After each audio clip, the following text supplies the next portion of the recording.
Shalom, selamat pagi. Apa kabarnya? Senang sekali berjumpa kembali di hari kedua seminar para pendidik Kristen.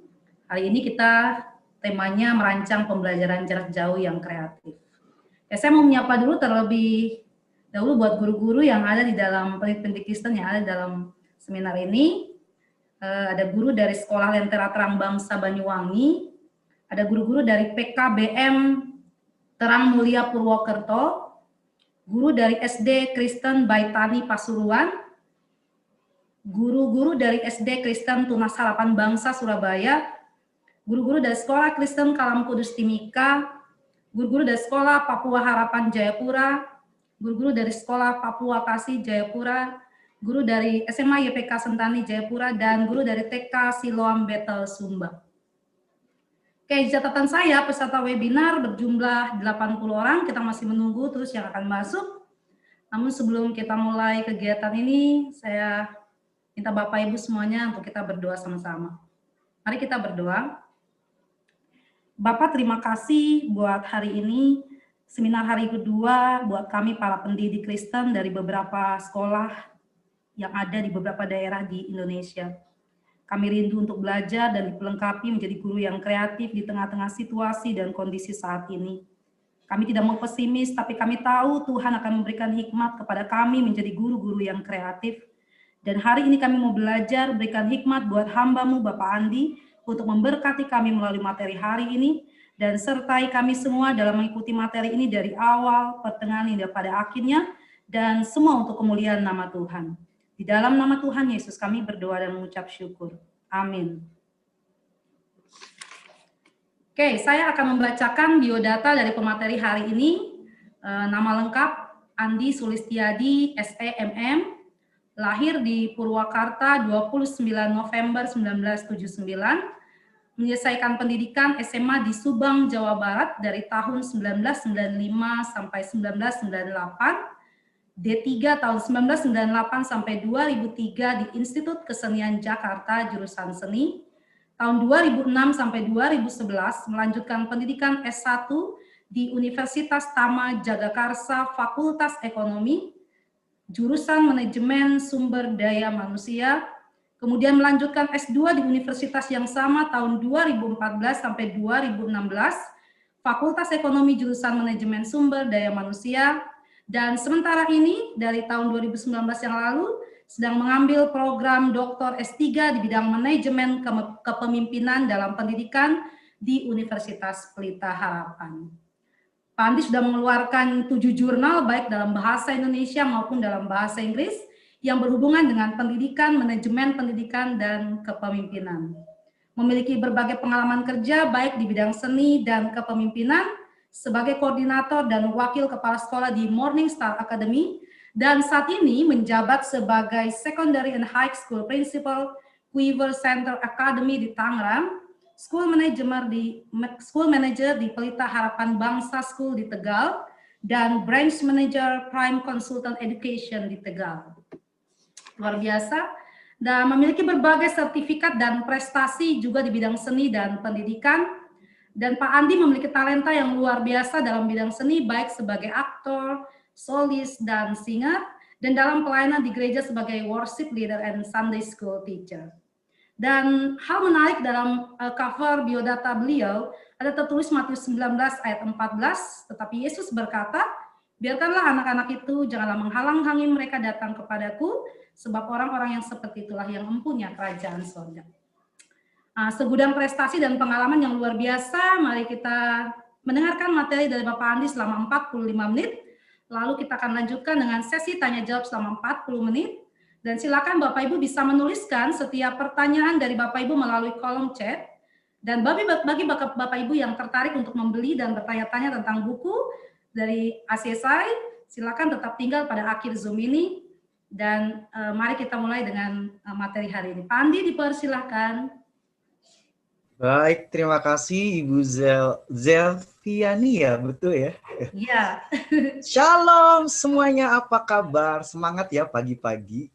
Untuk yang di Papua, berarti ini jam 10 ya? Ya, jam 10, dan untuk yang di Indonesia Barat tentunya ini satu waktu dengan saya. Karena saya sekarang lagi berada di Banten, sedang ada penelitian juga tentang masyarakat Baduy, pendidikannya seperti apa. Ya, hopefully banyak hal yang saya pelajari di sana. Tapi saya tidak akan bahas itu hari ini. Sebelumnya saya ucapkan terima kasih kepada SASI yang sudah memfasilitasi saya untuk hadir di tengah-tengah para pendidik yang luar biasa, pilihan Tuhan yang ada di tempat ini. Wow, is a big wow. Karena saya percaya bahwa sebuah perubahan yang baik terjadi itu karena Anda semua, karena kita semua. Kalau tadi sudah dikatakan, saya punya segudang prestasi ini, itu sih, apa ya, Tuhan Yesus yang lebih besar dari segala apapun. Mari kita bersyukur untuk apa yang sudah Tuhan kasih kepada kita. Karena sejatinya saya hanya taat, patuh kepada Tuhan, apa yang Tuhan mau, saya harus kemana, saya mesti jalan kemana, ya I just follow Jesus, dan Tuhan memberikan segala-galanya. Bahkan sudah menyediakan, ya, tidak hanya ketika saya minta. Begitu. Jadi thanks to God, bagi Anda yang memang sudah terpanggil atau mungkin awalnya kecemplung gitu ya jadi guru di dunia pendidikan, bersyukur karena itu tandanya Anda sudah di ladang yang tepat untuk mengubah bangsa, bahkan jiwa-jiwa seturut dengan firman Tuhan. Ya. Dan izinkan pagi hari ini saya untuk berbagi, ya, ini berbagi cerita saja karena saya percaya there's nothing new in this under the sun. Semuanya pasti memiliki pengalaman yang sama dalam mengajar, dan saya mencoba untuk merefresh kembali agar apa yang menjadi pergumulan kita, apa yang menjadi menurut kita ini hambatan, ini jalan buntu dan sebagainya, which is itu hanya apa namanya kerjaan yang ada pihak yang tidak suka gitu. Kita berada di ladangnya Tuhan, ya. Kita sepakat bahwa kita hanya memandang Tuhan Yesus saja. Baik, saya akan mulai dengan izinkan saya share screen dulu, ya. Ini nanti feel free ya kalau misalnya mau sharing, mau bertanya ketika saya lagi menjelaskan sesuatu terus ternyata tiba-tiba ada yang tidak mengerti. It's okay, just interrupt aja, nggak apa-apa. Unmute yourself. Saya lebih suka begitu. Oke. Nah, ini dia. Ya. Apakah sudah terlihat? Sudah ya? Oke. Sudah. Puji Tuhan, terima kasih responnya. Judulnya adalah Seindah Warna Burung Nuri. Waduh, ini apa hubungannya dengan pendidikan? Apa hubungannya dengan kreativitas? Apa hubungannya dengan yang akan kita bahas, pendidikan jarak jauh? Kira-kira apa ya? Ada yang mau ngasih gagasannya? Bapak Ibu bisa di-unmute langsung ya, karena ini Ya, settingannya bisa di-unmute sendiri. Terima kasih. Ya, ada yang mau memberikan persepsinya? Kenapa sih kok seindah warna burung nuri sih? Gitu. Ada? Nggak ada? Oke. Yang pasti saya sangat suka dengan burung ini karena dulu waktu masa kecil saya besar di Biak di Papua sampai dengan SD kelas 6 baru saya pindah ke Subang, Jawa Barat. Karena papa saya adalah tentara, beliau tugas di sana dan kami semua sekeluarga pindah ke sana. Dan ketika saya lahir, ya saya langsung besar dan bertumbuh di Biak, Papua. Dan pandangan saya selama kecil itu adalah dihiasi dengan burung nuri ini, which is so colorful, banyak sekali warnanya dan indah, dan ini membuat sampai saat ini imajinasi saya itu penuh dengan warna, begitu. Jadi ini berhubungan dengan kreativitas Tuhan berikan kepada saya.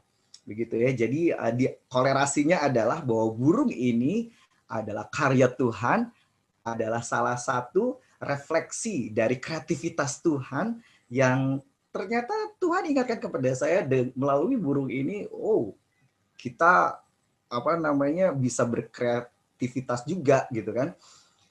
Dan ini nanti akan dihubungkan dengan PJJ karena ya ini penting sekali. Ini yang akan kita bicarakan intro ya tadi ya sudah ya. Kemudian nanti akan masuk ke sesi guru tuh harus seperti apa ya gitu kan. Kemudian ada metode pembelajaran kreatifnya. Kalau untuk metode pembelajaran kreatif ini bersifat teknis. Jadi kemungkinan untuk bisa diterapkan itu tergantung dari tujuannya masing-masing. Nanti saya akan jelaskan. Kemudian ada eksplorasi alam dan budaya lokal.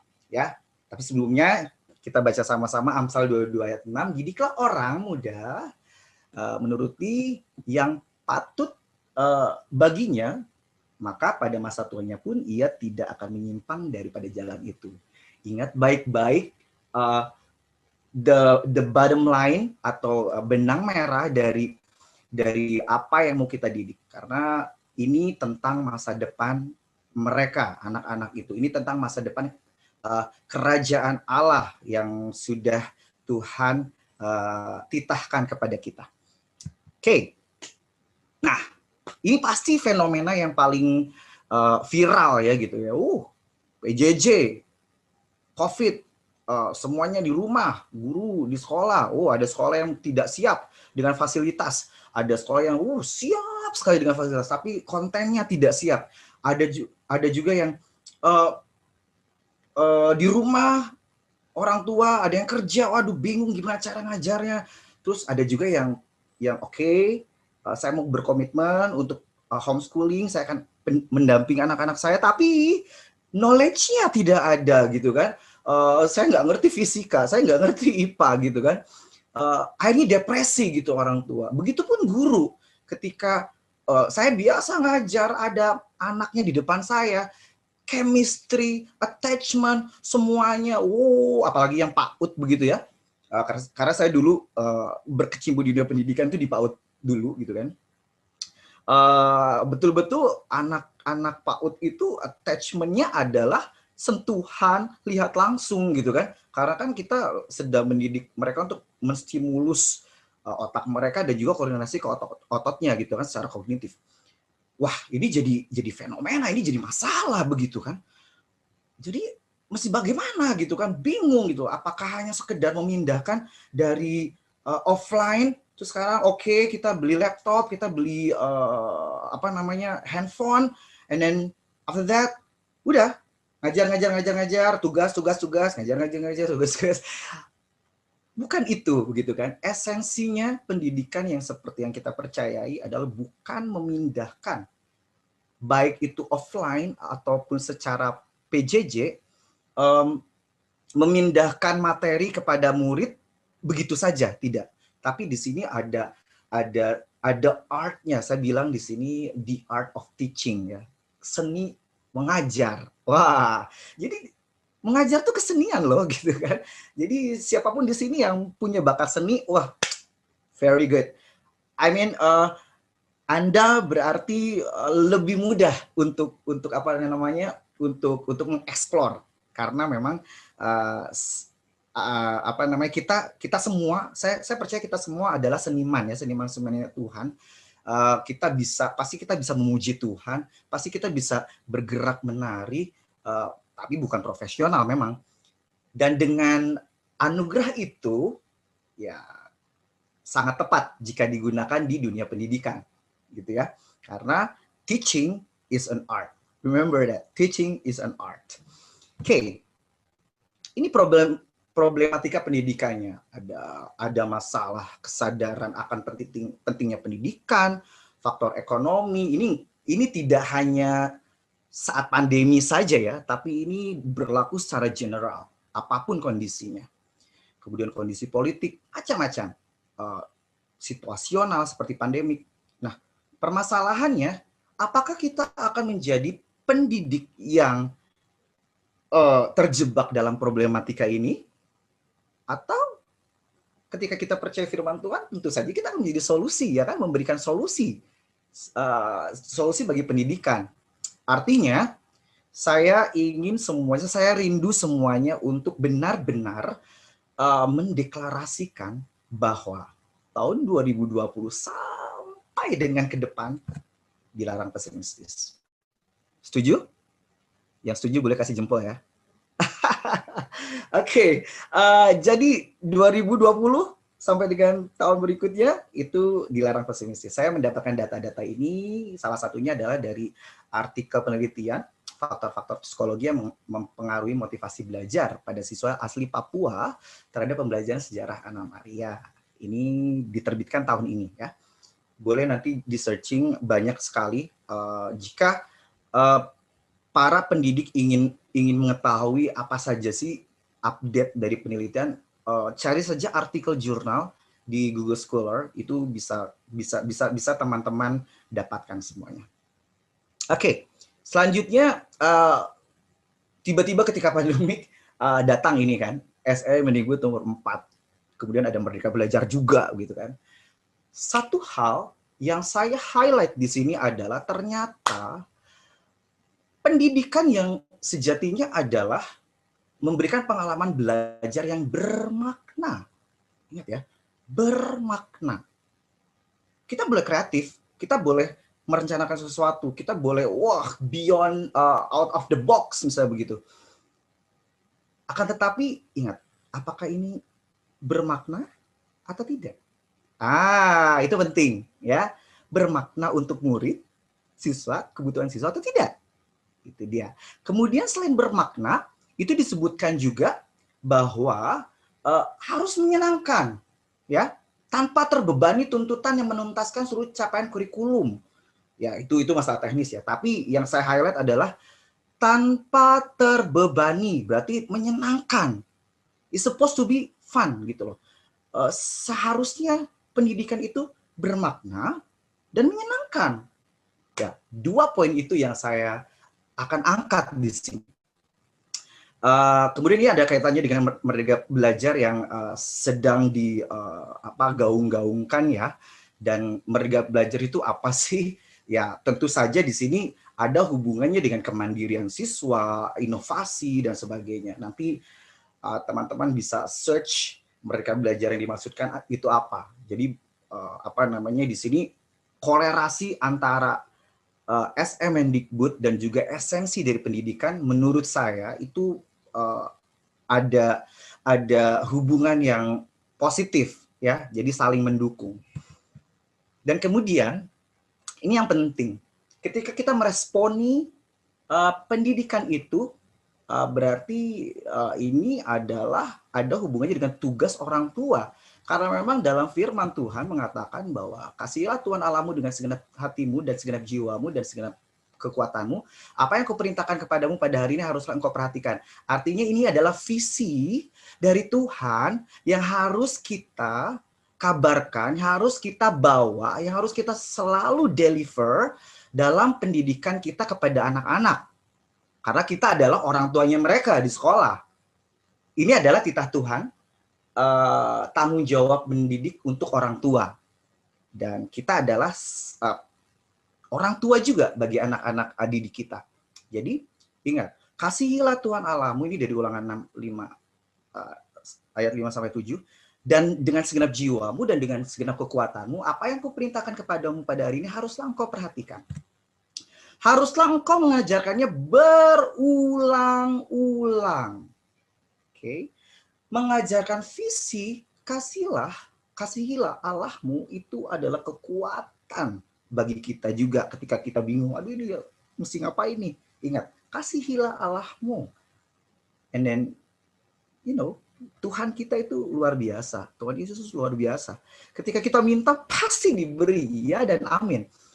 Yang perlu kita lakukan adalah mengajarkannya berulang-ulang kepada anak-anakmu dan membicarakannya apabila engkau duduk di rumahmu, apabila kita sedang mengajar, apabila kita sedang memberikan tugas mungkin atau menjalankan proyek, gitu ya.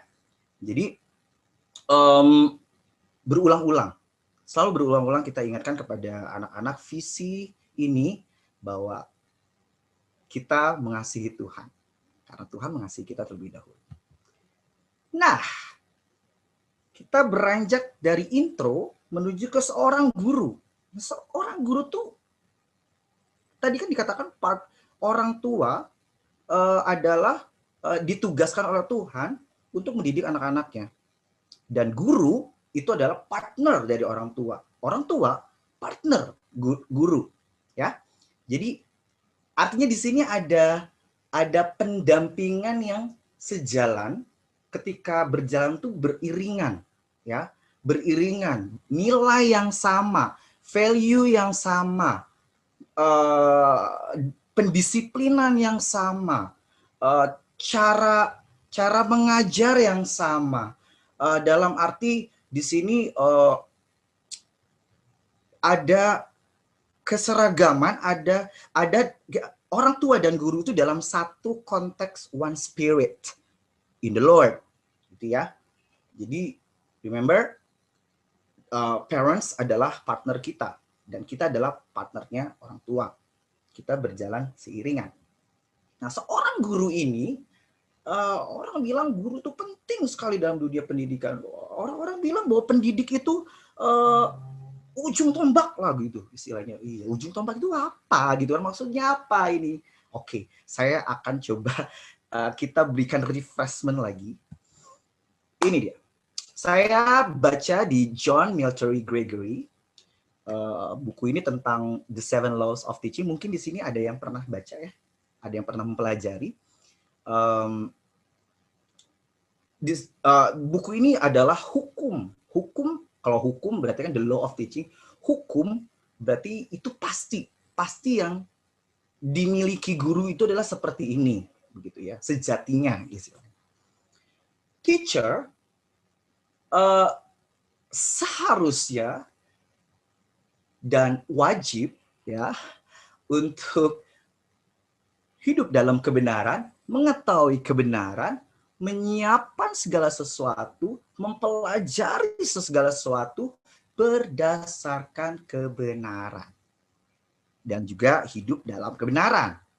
Kebenaran apa? Kebenaran firman Tuhan. Kalau kita berbicara tentang Pancasila, kebenaran tentang nilai-nilai Pancasila. Begitu ya. Kalau di sini kita memang sudah diberikan pencerahan bahwa yang benar itu adalah Tuhan Yesus. Jadi itu yang kita bawa kepada anak-anak kita, dimanapun kita berada ya.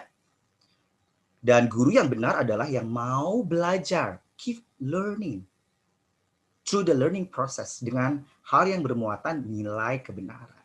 Ya, kebenaran tadi yang kasihi Allah dan juga sesamamu. Pokoknya firman Tuhan itu yang kita tanamkan. Guru, nah saya di sini udah di bold terus italic ya, miring. Wajib memahami materi kebenaran dan juga seni mengajarnya ya. Jadi artinya di sini ada apa? Di sini berarti tidak ada henti-hentinya bagi kita pengajar itu untuk terus belajar, terus mempelajari, terus mengeksplor apa sih kebutuhan murid, apa sih kebutuhan saya, apa sih kebutuhan sekolah ini, apa sih kebutuhan bangsa ini, gitu kan. Jadi kita berpikir tidak hanya melalui kacamata kita saja, tapi kita berpikir, bangsa Indonesia, dunia bahkan, begitu kan. Karena memang Tuhan Yesus lahir itu tidak hanya untuk bangsa Indonesia saja, tapi untuk seluruh dunia, begitu kan. Jadi ketika kita diberikan pencerahan oleh Tuhan Yesus, artinya kita akan menjadi berkat untuk seluruh dunia, bangsa-bangsa, begitu ya. A teacher must be one who knows the lesson or truth or the art to be taught. Ya. Nah, the art to be taught, seni mengajar seperti apa, gitu kan? Okay. Menjadi inspirasi. Wah, ini. Jadi kita menjadi inspirasi. Hidup kita menjadi inspirasi, teladan bagi anak-anak dengan cara menyampaikan pelajarannya dengan ilustrasi, dengan bahasa, dengan teaching aids, apa itu, alat peraga yang jelas. Ingat ya, jelas, clear, jelas, vivid. Di situ bilangnya vivid, vividly felt by the teacher. Sorry, the learner. Jadi jelas buat murid gitu loh. Sometimes kan saya ngerti gitu loh. Oh ini begini, udah begini. Oh Pythagoras tuh begini. Saya nggak begitu ngerti matematika sih. Tapi ketika kita deliver atau kita ngajar ke anak-anak, ekspektasi kita adalah bukan anak-anak tidak bisa juga ya, bukan anak-anak tidak tahu, mungkin ya tidak tahu. Nah, untuk supaya dia tahu, berarti approachment kita, pendekatan kita itu yang harus kita perhatikan. Dengan cara memberikan ilustrasi, pembicaraan, kata-kata, pemilihan kata-kata yang jelas buat mereka. Ya, ingat ya, jelas buat mereka. Artinya kita menggunakan bahasa-bahasa yang benar-benar to the point ke mereka. Kemudian komunikasi dengan bahasa yang dimengerti. Ya tentunya bahasa dimengerti tidak hanya kita ada di Indonesia bahasanya Indonesia gitu kan. Kita ada di Papua, bahasa Papua misalnya gitu ya. Itu salah satu bagiannya. Tapi di sini lebih ke bahwa apa yang pernah anak itu alami itu yang kita bahasakan kepada mereka. Contohnya seperti kita akan berbicara tentang gotong royong adalah budaya bangsa Indonesia. Terus akhirnya kita pakai bahasa kita sendiri. Gotong royong itu adalah bekerja sama dengan sesama, dengan satu kampung untuk membersihkan parit gitu. Sementara anak itu belum pernah lihat misalnya orang-orang bekerja sama membersihkan parit begitu kan. Berarti kita tidak membahasakannya dengan bahasa mereka, begitu. Akan tetapi ketika kita bahasakannya begini, oke, gotong royong itu contohnya begini. Kamu ingat nggak kemarin ketika kamu kerja kelompok, kamu disuruh si A buat artikel, si B yang mendesain artikelnya, terus kita membuat satu poster, misalnya gitu. Jadi artikelnya dimasukin ke poster kayak pamflet gitu. Itu adalah kerjasama. Mereka lebih memahami itu karena mereka pernah mengalaminya dan mereka ya itu dunianya mereka begitu kan. Jadi itulah yang dimasukkan dengan komunikasi dengan bahasa yang dimengerti oleh anak-anak ya, dengan pemahaman mereka. The teacher conveys the experiences according to the student's understanding. Ya. Jadi memang benar mesti hati-hati ya untuk mendesain apa yang mau kita ajarkan kepada anak-anak. Kemudian ini nih, yang paling penting ini, ketika offline dan menjadi online, banyak kegalauan waktu pertama kali. Mungkin kalau sekarang sudah terbiasa ya. Tapi satu hal yang saya tekankan adalah pembelajaran jarak jauh itu physical distancing. Visi kita yang jauh dengan mereka. Yes, I admit it. Betul. Akan tetapi, spiritual mereka dan kita itu tetap terkoneksi. Sama halnya ketika Tuhan Yesus lahir, dan kemudian dia mati dan bangkit, meninggalkan kita, dan mencurahkan Roh Kudusnya kepada kita, His spiritual, Roh Kudusnya tetap terkoneksi dengan kita, walaupun secara fisik kita jauh, gitu kan. Dan kita tetap bisa belajar dengan Tuhan Yesus. Kita tetap bisa bekerja sama dengan Tuhan. Kita bisa berbicara dengan Tuhan, ya kan? Jadi, for me, ini opini saya ya. Mohon nanti kalau memang mau ditanggapi juga is okay. Bahwa pembelajaran jarak jauh itu hanya memisahkan raga kita dengan anak-anak kita. Akan tetapi secara spiritual, secara roh, secara karakter, itu kita tetap terkoneksi. Sometimes ada yang bilang bahwa, gimana sih kalau misalnya daring terus kita akan mengajarkan anak-anak tentang pendidikan karakter? Kayaknya nggak mungkin, gitu kan. There's nothing is impossible in God. I'm telling you the truth. Tidak ada yang mustahil buat Tuhan Yesus. Karena kenapa? Spiritual kita, roh kita tetap terkoneksi. Ingat itu. Dan karakter bisa berubah through the spiritual, not only through the physical. Ya, saya memahami jika ada yang masih gimana caranya ya gitu. Tapi ini yang saya percaya. Karena kenapa? Saya diubahkan. By the way, dulu agama saya seberang. Tahun 2006 saya dibaptis, percaya Tuhan. Karena Tuhan Yesus datang dalam mimpi, gitu ya. Dan singkat cerita, saya percaya Tuhan Yesus karena memang dalam mimpi itu sangat jelas ayat Yohanes 1 ayat 1, dan ketika saya buka Alkitab, ada ternyata ayatnya di situ. Sebelumnya saya belum pernah baca Alkitab waktu itu. Jadi ya sudah, is the Lord come to me, then I obey sampai detik ini. Dan itu salah satu bukti bahwa spiritual itu mengubah karakter. Ketika karakter berubah, automatically nilai-nilai masuk dan sebagainya, tanggung jawab, integritas, apapun yang kita mau di dalam anak kita itu terbentuk dengan pertolongan Roh Kudus. Amen. Ya.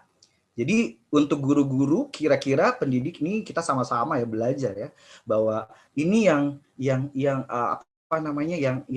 sejatinya we should act mulai dari sekarang ini, yang kita percaya bahwa the Spirit of the Lord itu benar-benar mau kita untuk mengajar anak-anak secara esensial, secara apa yang Tuhan mau. Oke. Nah, ini berkaitan dengan nanti ketika dipertanyakan bahwa terus kreativitas guru bagaimana gitu kan. Oke, kalau gurunya sudah tahu apa yang harus dilakukan berdasarkan firman Tuhan, automatically juga pasti kreatif gitu kan. Ingat burung nuri deh gitu kan. Tuhan Yesus sudah kasih contoh burung nuri, bunga bakung gitu kan, dilukis sama Tuhan gitu kan. Artinya selama kita terkoneksi terus, roh kita terkoneksi terus dengan Tuhan, itu kita pasti akan diberikan hikmat untuk kreatif, untuk melakukan segala sesuatu seturut dengan apa sih kita tujuannya gitu. Nah, ini adalah salah satu contoh ya, ini hanya contoh saja, contoh di mana saya dan tim saya mendapatkan pencerahan itu dari Tuhan, ya. Karena kenapa? Karena ini benar-benar kita berpikir bahwa kita tidak bisa apa-apa deh tanpa Tuhan. Dan saya pribadi ingat sekali dengan Kejadian 1:26 bahwa berfirmanlah Allah, baiklah kita menjadikan manusia seturut gambar dan rupa kita, supaya mereka berkuasa atas ikan-ikan di laut dan burung-burung di udara, dan atas ternak, dan atas seluruh bumi, dan atas segala binatang melata yang merayap di bumi. Artinya, kita ini diciptakan serupa dengan gambaran Allah loh. Kalau Tuhan Yesus atau Allah bisa melukis cendrawasih secantik ini, artinya kita juga punya kreativitas itu. Pede, ya kan? Be confident with it, gitu loh. Saya cakap karena Tuhan Yesus yang menyempurnakan. Kira-kira begitu deklarasinya ya. Nah, berdasarkan firman ini insight pribadi saya. Akhirnya saya mencoba untuk membuat formulasi bagaimana sih caranya memproduksi pembelajaran yang efektif sesuai tadi yang surat keputusan Mendikbud, bermakna tapi menyenangkan gitu kan. Gimana caranya gitu kan? Ya sudah, lihat dari kreativitas Tuhan. Akhirnya inilah memulai langkah praktis untuk mencapai pembelajaran. Langkah pertama adalah mendesain konten. Ada pasti tahu ya RPPH ya. RPPH yang jelimet itu, atau lesson plan ya. Lesson plan yang mesti detail, materinya apa, subjeknya apa, objektivitasnya apa. Kenapa sih harus dibikin begitu? Kenapa sih harus dibuat seperti itu? Gitu kan?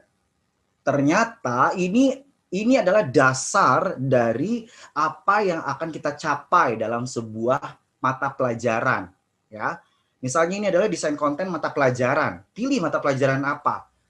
Kemudian di dalam desain konten ini nilai-nilai yang mau kita terapkan apa dalam mata pelajaran itu. Sebut saja bahasa Indonesia deh gitu ya. Nilai-nilai apa yang mau kita terapkan dalam bahasa Indonesia ketika anak-anak harus menulis artikel misalnya gitu. Kemudian objektifnya apa? Objektif itu adalah pencapaian dari mata pelajaran itu apa? Kemudian proses berpikirnya bagaimana? Caranya bagaimana? Kemudian output apa yang akan dicapai pada saat goal nanti? Kemudian outcome apa? Nah, output dan outcome ini apa bedanya? Gitu kan?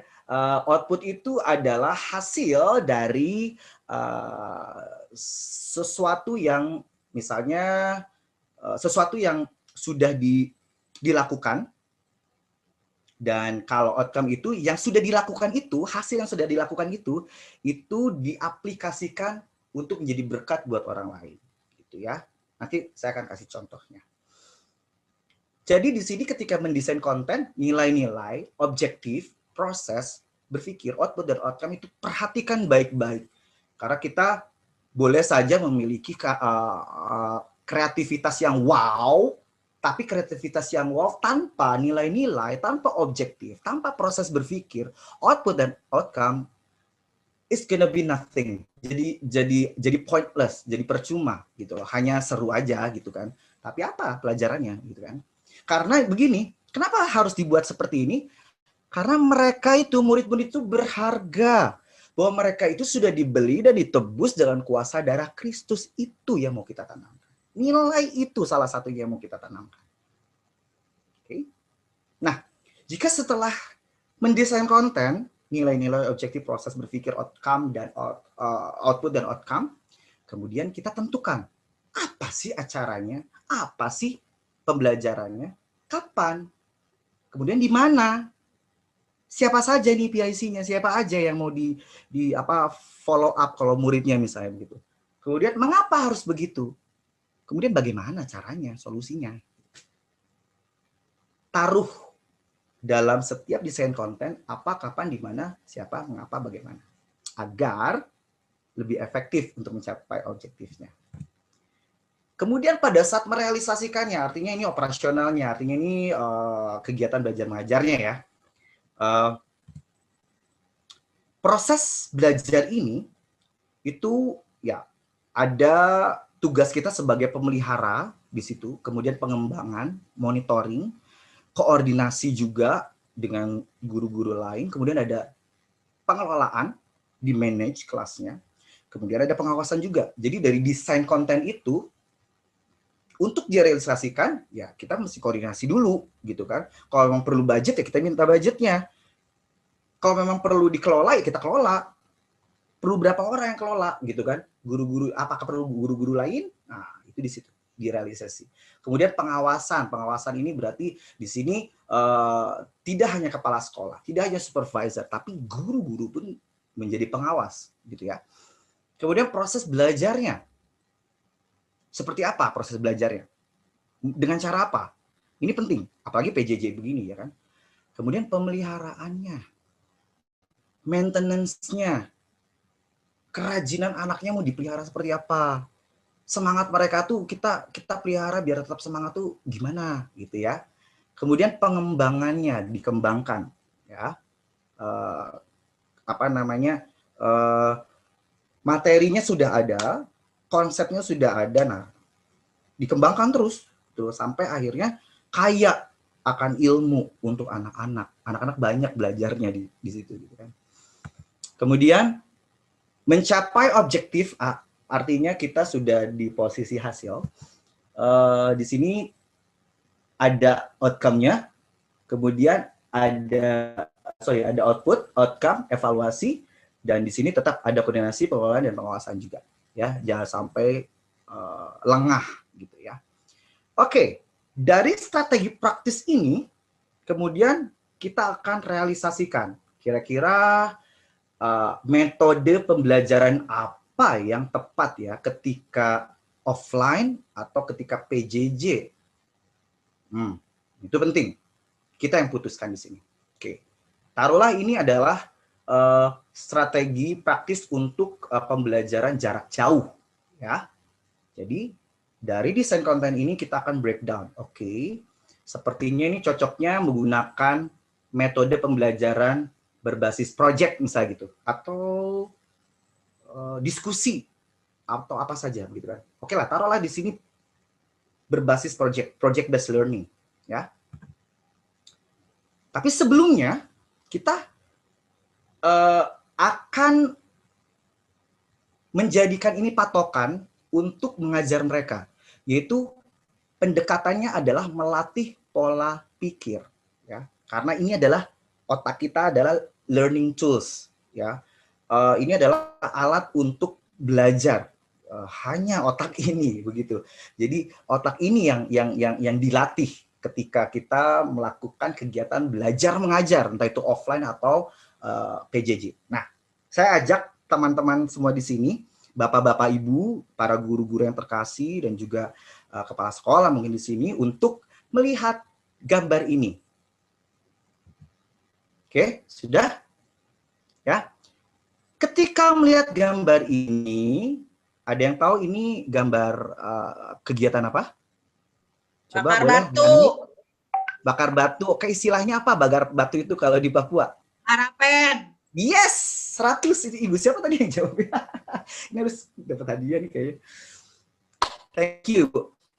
Ini bakar batu. Kalau misalnya saya adalah guru warisan bangsa atau PPKN, kira-kira apa yang bapak-bapak, ibu-ibu lihat ini yang berhubungan dengan warisan bangsa, PPKN? Boleh di-unmute. Ayo. Ini kita melatih pola pikir ya.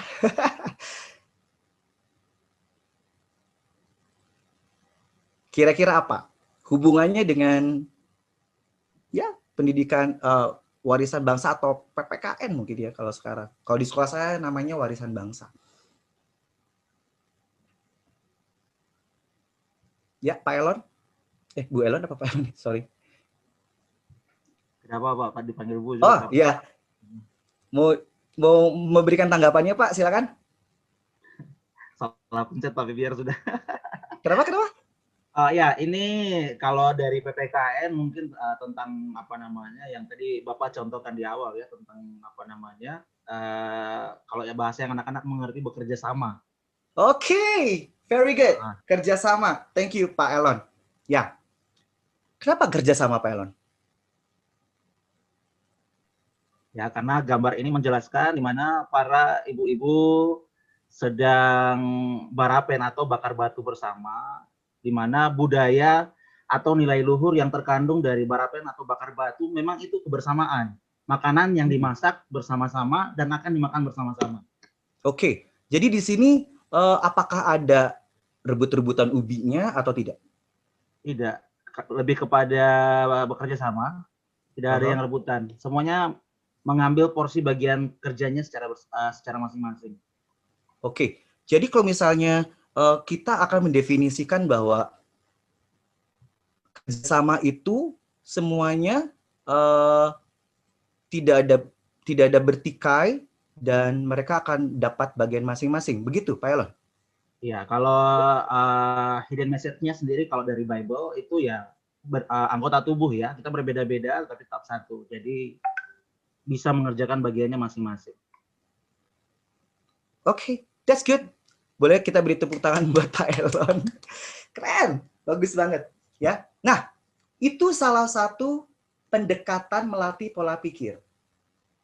Ya. Artinya begini. Ketika kita mengajari anak-anak, biar mereka yang berpikir. Gitu loh. Ini apa namanya? biar mereka yang lihat, biar mereka walaupun mereka nggak tahu ini apa gitu kan, mungkin mereka belum searching atau gimana gitu kan. Tapi ketika melihat gambar ini, automatically yang tadinya tidak tahu dia melihat, oh ini orang rukun-rukun ya, oh gini-gini ya, akhirnya tercetus bahwa ini adalah kerjasama gitu kan. Yang nantinya saya sebenarnya akan bahas tadi gotong royong, gitu kan. Itu adalah objektifnya, begitu. Jadi dengan melatih pola pikir, kita akan mencapai objektif dari pembelajaran warisan bangsa tadi, gitu ya. Jadi itu dia, bahwa ketika kita melakukan pendekatan pola pikir, maka anak-anak akan secara mandiri berpikir dan mereka akan mendapatkan solusinya sendiri. Itu tujuannya, ya. Dan itu selaras dengan Merdeka Belajar. Kalau misalnya bapak-bapak, ibu-ibu sudah mempelajari tentang Merdeka Belajar itu apa, kira-kira esensinya seperti itu. Ya. Nah, dari pendekatan pola pikir ini kita tadi kan sudah diputuskan untuk menggunakan project based learning, ya. Jadi berarti di sini ada project gitu ya yang akan mendeliver mata pelajaran. Jadi pembelajaran kreatif ini, misalnya bahasa Indonesia ya. Bahasa Indonesia kita ambil topiknya menulis artikel gitu ya. Oke. Di awal kita sudah tentukan objektifnya apa. Siswa mengidentifikasi struktur penulisan artikel. Siswa menerapkan gaya bahasa Indonesia yang baik. Oke, 2 itu dulu deh. Itu objektifnya bahasa Indonesia. Karena ini adalah project based learning, berarti kita akan satukan dengan mata pelajaran lain. Warisan bangsa. Tadi keragaman ya. Kerjasama dari makanan tradisional, saya begitu. Ini topiknya. Kemudian kita breakdown lagi objektifnya. Di situ. Objektifnya apa yang mau dicapai? Siswa mengenali makanan khas Papua. Siswa mampu mengenali sejarah makanan khas Papua. Dan tentang kerjasama, begitu misalnya ya. Oke, ini adalah objektif dari 2 mata pelajaran. Nah, sekarang kita tentukan juga objektif dari proyeknya itu apa. Gitu ya. Proyeknya adalah misalnya ini. Ini adalah majalah elektronik ya. Misalnya proyeknya adalah majalah elektronik. Kemudian proyeknya itu memiliki objektif siswa mengaplikasikan kaidah penulisan artikel. Siswa dapat menggunakan bahasa Indonesia. Siswa memahami literasi persuasif tentang kebersamaan. Misalnya itu ya. Kemudian mereka akan ditugaskan tentunya menulis artikel dan kemudian topiknya adalah tentang keragaman makanan tradisional, topik-topiknya misalnya makanan papeda kalau di Papua ya, terus apa ulat bakar, sagu bakar dan sebagainya begitu. Kemudian outputnya adalah nilai mereka, ya kan? Dari artikel kita kan pasti nilai kan? Oh ya ini EYD-nya bagus nih, sisi bahasa Indonesianya. Ini kayaknya siswa menerapkan gaya bahasanya sudah baik, oke. Nilai bagus gitu kan. Kemudian dari sisi wawasan bangsanya, siswa mengenali makanan khas Papua, mereka sudah mengenali nih apa saja makanan Papua, kita nilai. Itu ada di output. Kemudian karena hidup kita adalah untuk memberkati dan menjadi berkat, dari output kita arahkan mereka menjadi outcome. Artikel-artikel tersebut dimasukkan ke dalam satu majalah elektronik kalau sekarang ya. Majalah elektronik. Dan dengan di launching majalah elektronik, maka itulah karya mereka yang memberkati bangsanya. Ya. Jadi di sini dari objek masing-masing mata pelajaran dan kemudian objektivitas dari proyek sampai dengan akhirnya objektif dari pendidikan itu sendiri tercapai semuanya. Nah, inilah konteks pendidikan yang kreatif yang bisa diterapkan dalam pendidikan jarak jauh sehingga bisa menyenangkan. Jadi tidak melulu bahwa oke, mengerjakan 1 sampai 100 soalnya udah kumpulkan tanpa ada output atau mereka mempelajari, mereka tidak mengerti belajar apa ini sebenarnya gitu kan. Tapi kalau kita sudah desain seperti ini, dengan sendirinya mereka akan diarahkan oleh kita untuk mencapai objektivitas masing-masing begitu. ya. Jadi ya inilah dia pembelajaran kreatif itu seperti ya, saya define seperti ini karena kita bisa saja membuat apapun kegiatannya, tapi tanpa objektif yang jelas dan tanpa pendekatan pembelajaran yang jelas, itu jadi sia-sia. Nanti mereka hanya mengerjakan tugas dan belum tentu mereka mengerti. Dan ini adalah tugas mulia dari orang tua dan guru. Ya, ini yang tadi saya jelaskan dari awal. Untuk ini kita ada di dunia pendidikan. Oke, ini eksplorasi terus berdasarkan kebutuhan siswa. Apa saja, explore sesuai dengan objektifnya. Kalau misalnya PAUD gitu ya, masalah kognitif, berarti ini masalah sensori, tangan, gross motorik skill gitu kan. Nggak harus beli yang mahal-mahal, beli toge aja gitu, beli jelly itu kan bisa terjangkau ya, tanpa membebani yayasan misalnya. Atau timun gitu, yang bawah ini timun. Timun. Dipotong-potong gitu kan. Pokoknya dari alam gitu. Kita ambil dari alam apa yang kita punya, batu-batu gitu kan. Rumput misalnya untuk anak-anak berdiri di situ. Kemudian ini yang sebelah kanan atas ini adalah SMP ya. Ini SMP tentang leadership, bahwa mereka itu diciptakan berharga dan sebagainya. Acaranya sederhana sekali, seperti ulang tahun gitu kan. Tapi kita buat tidak harus menarik, tapi sesuai dengan dunia mereka gitu kan. Maksudnya dunia mereka itu sesuai dengan yang tadi saya utarakan di awal. Kalau remaja ya sesuai dengan pola pikir remaja gitu kan. Kalau elementary atau SD sesuai dengan pola pikir mereka gitu itu. Kemudian yang di bawah selalu libatkan mereka dalam hal yang bersifat social activity, karena ya mereka adalah berkat ya. Mereka diciptakan untuk menjadi berkat dengan tujuan yang sudah Tuhan tetapkan kepada mereka. Jadi tetap explore berdasarkan kebutuhan siswa ya. Kebutuhan siswanya apa? Itu yang kita explore, itu yang kita utamakan. Jadi di sini student centered ya istilahnya. Oke, kemudian manfaatkan alam, budaya, nilai kebangsaan, nilai-nilai Pancasila.